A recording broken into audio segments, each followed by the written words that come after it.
Assalamualaikum warahmatullahi wabarakatuh.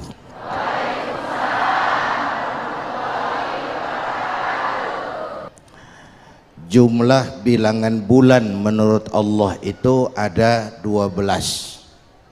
Dimulai dari Muharram, Safar, Rabiul Awal, Rabiul Tsani, Jumadal Ula, Jumadal Tsaniyah, Rajab, Sya'ban, Ramadan, Syawal, Zulqa'dah, Zulhijjah. 12. Dari jumlah bulan yang 12 itu Allah jelaskan minha arba'atun hurum. Ada 4 bulan yang disebut bulan yang dihormati, bulan yang disucikan, bulan yang diharamkan. 4. 3 bergandengan, 1 agak terpisah. Yang bergandengan itu Rajab, Sya'ban, Ramadan. Yang agak terpisah itu Muharram. Ini 4 bulan yang dihormati, disebut Ashhurul Hurum. Saudara-saudara, Muharram ini salah satu dari 4 bulan yang istimewa. Kenapa? Banyak peristiwa besar yang terjadi di bulan Muharram.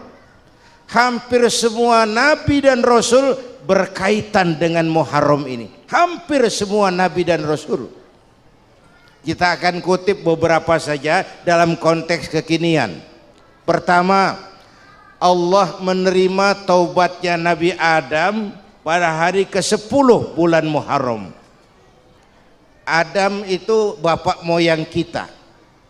Dosanya 1, makan buah khuldi, dikeluarkan dari surga. Kita dosanya banyak, kepengen masuk,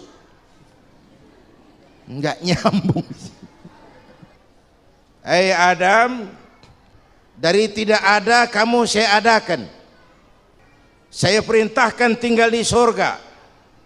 Merasa sepi sendirian, saya ciptakan Siti Hawa supaya kamu tenang. Kamu boleh nikmati semuanya. Ini boleh, itu boleh, ini boleh, itu boleh. Makan, makanlah yang kau mau. Minum, minumlah yang kau suka. Pakai, pakailah yang kau senang. Satu yang saya minta, jangan dekati pohon khuldi. Itu kau tidak sanggup, keluar. Diusir dari surga. Sujud Nabi Adam.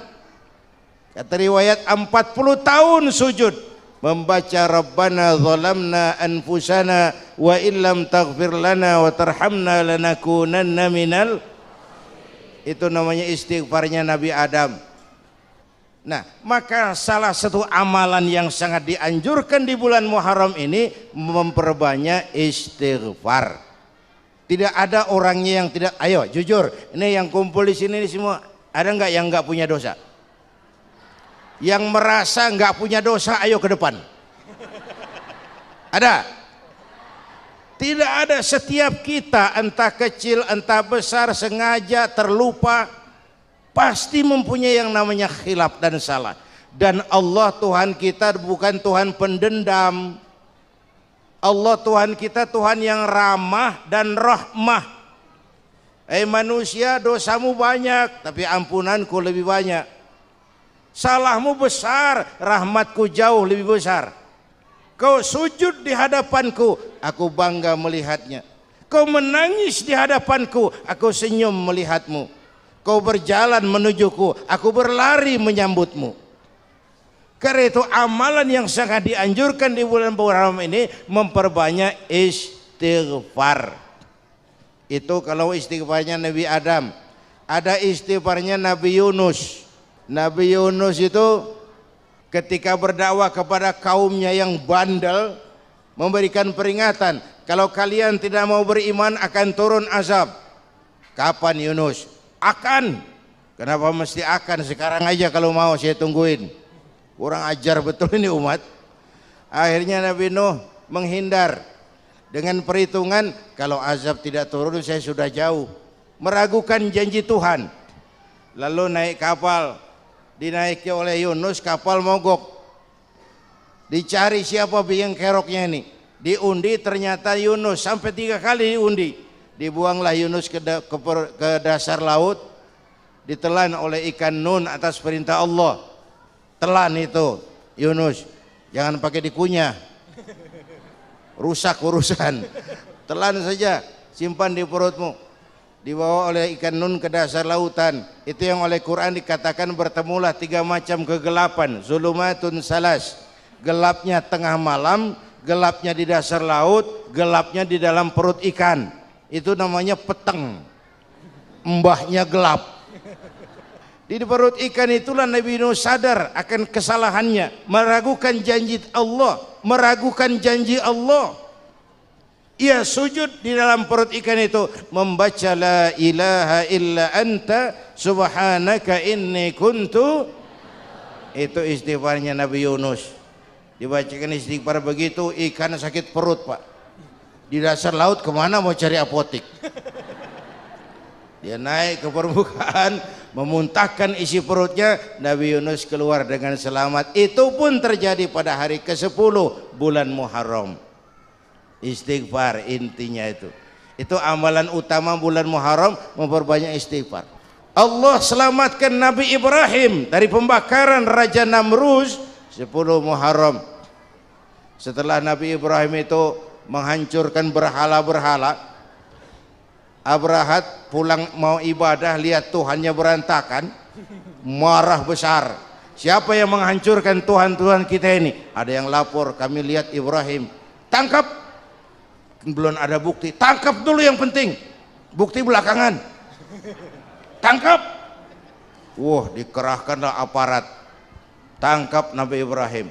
Ibrahim, kau yang menghancurkan berhala-berhala kami ini, Tuhan-Tuhan kami. Siapa bilang? Ada yang lapor. Saya dengar enggak semua berhala itu hancur. Ada yang paling besar, angkat tangan, saya lihat ada kampak di tangannya. Barangkali yang besar itu iseng tuh, yang kecil-kecil dikampakin. Tanya aja sama dia, kamu gila? Kenapa? Masa kami disuruh nanya berhala? Nggak bisa jawab. Nggak bisa jawab. Lah kenapa disembah? Lebih gila mana sih? Tahu nggak bisa jawab kenapa disembah? Kurang ajar kamu Ibrahim. Bakar, dibakar. Ketika Ibrahim dilempar ke kobaran api yang menggunung, Allah perintah api, ya naru kuni bardan wa salaman ala Ibrahim. Hai api, dinginlah sampean. Api Madura waktu itu Pak. Hai api, dinginlah sampean, selamatkan Ibrahim. Api tunduk kepada perintah Allah. Ibrahim masuk ke kobaran api, selembar rambut pun tidak terbakar. Kenapa? Apinya tunduk kepada perintah Allah. Kenapa? Karena Ibrahim orang yang takut kepada Allah. Api tunduk kepada perintah Allah. Kalau kita baca ayat itu, masuk ke api, mateng. Sudah hadirin yang saya muliakan, oleh karena itu selamatnya Ibrahim dari pembakaran Raja Namrus itu pun pada 10 Muharram, Yaumul Asyura, hari ke-10 dari bulan Muharram. Allah selamatkan Nabi Nuh dari bahtera banjir yang luar biasa 10 Muharram. Nabi Nuh salah seorang rasul yang masuk ulul azmi 5 besar, karena memang perjuangannya menggambarkan satu usaha yang ulet dan luar biasa.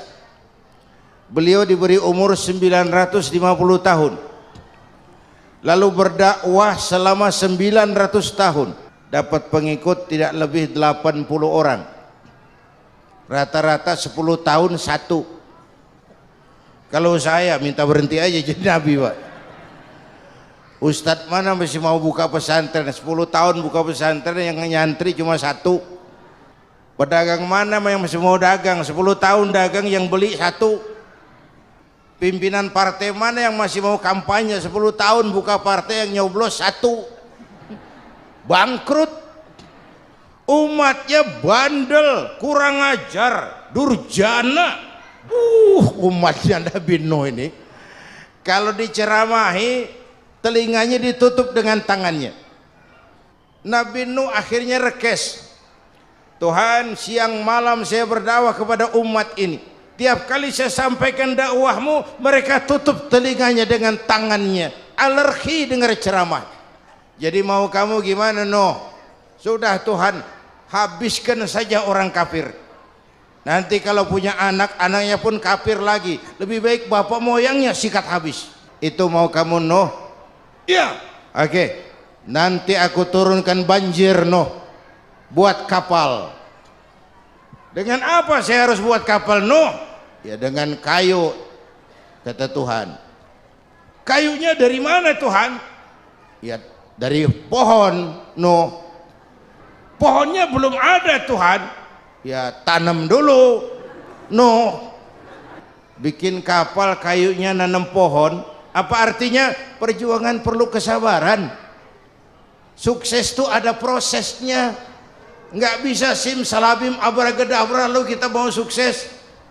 Semua ada prosesnya. Walaupun kenyataannya begitu, sukses banyak bapaknya, gagal itu yatim.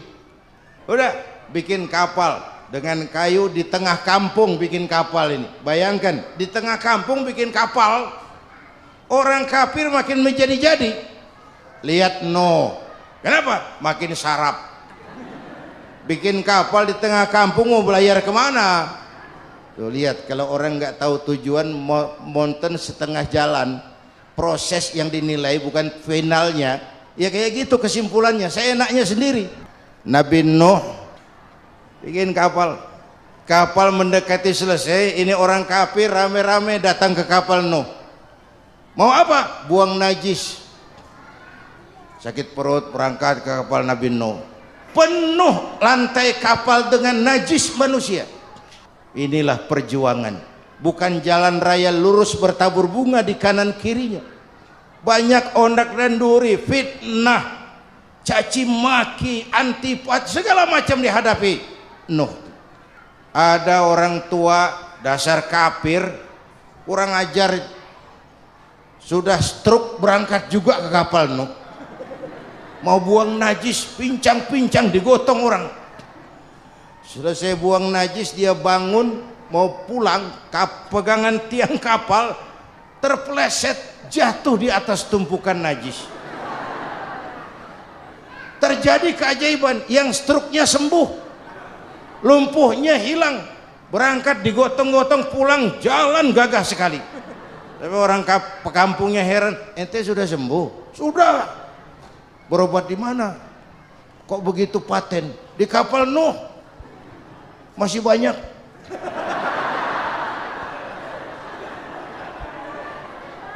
Yang berasa perlu obat bawa rantang.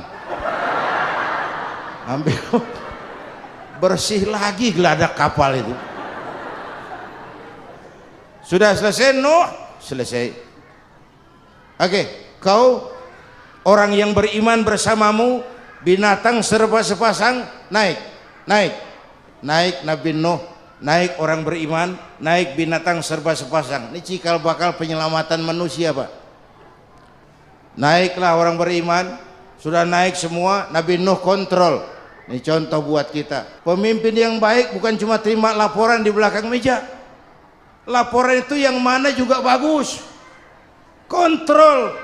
Jangan cuma tunggu laporan di belakang meja, semua laporan bagus. Nabi Nuh kontrol. Sudah naik semua? Sudah Nuh. Fulan bin Fulan naik Nuh. Kan'an anak saya ikut nggak naik kapal? Kami tidak lihat itu Nuh. Kan'an. Ini potret. Bapaknya aktif ke masjid, ibunya rajin ke majelis taklim, anaknya keleleran kemana-mana. Bukan di sini, di Perancis.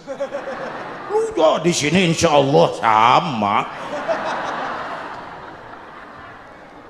Nuh karena sayang anak, Nuh karena cinta anak, Nuh karena tanggung jawab anak, cari naik ke atas kapal.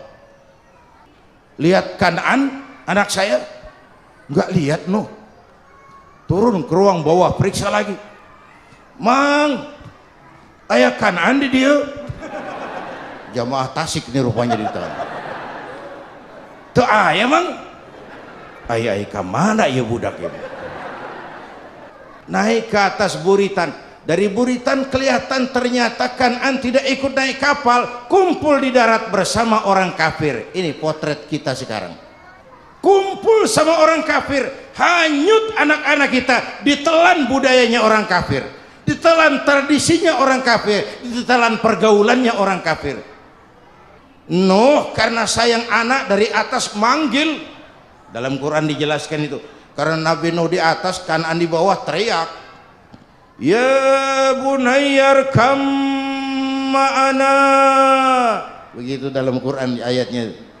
Kan'an kesini nak, naik kapal sama papi. Kata Kan'an di bawah itu, enggak mau papi, John di sini saja. Kata Nuh, jangan nak, Allah sedang murka, akan turun banjir. Kalau datang banjir papi, sa'awi ila jabalin ya'simuni minal ma', saya akan naik ke gunung tinggi yang bisa menyelamatkan saya dari banjir. Kan'an naik ke gunung, gunung dihantam banjir, Kan'an mati sampai sekarang. Iya. Mati. Melihat Kan'an begitu, Nabi Nuh meratap, Tuhan, kalau orang kafir mati memang saya yang minta, tapi itu kan anak saya Tuhan, anak saya. Nabi Nuh ditegur Tuhan, Nuh, innahu laysa min ahlik, anggap Kan'an bukan anakmu Nuh. Kan'an tenggelam dihantam banjir. Nuh sadar. Apa ratapan terakhirnya? Ana urid wa anta turid wallahu fa'alun lima yurid. Aku punya kemauan, engkau Kan'an punya kemauan, Allah juga punya kemauan. Akhirnya mau Allah yang jadi kenyataan. Nabi Nuh punya kemauan, Kan'an naik kapal nak supaya selamat. Kan'an punya kemauan naik gunung lebih tinggi dari kapal bisa selamat.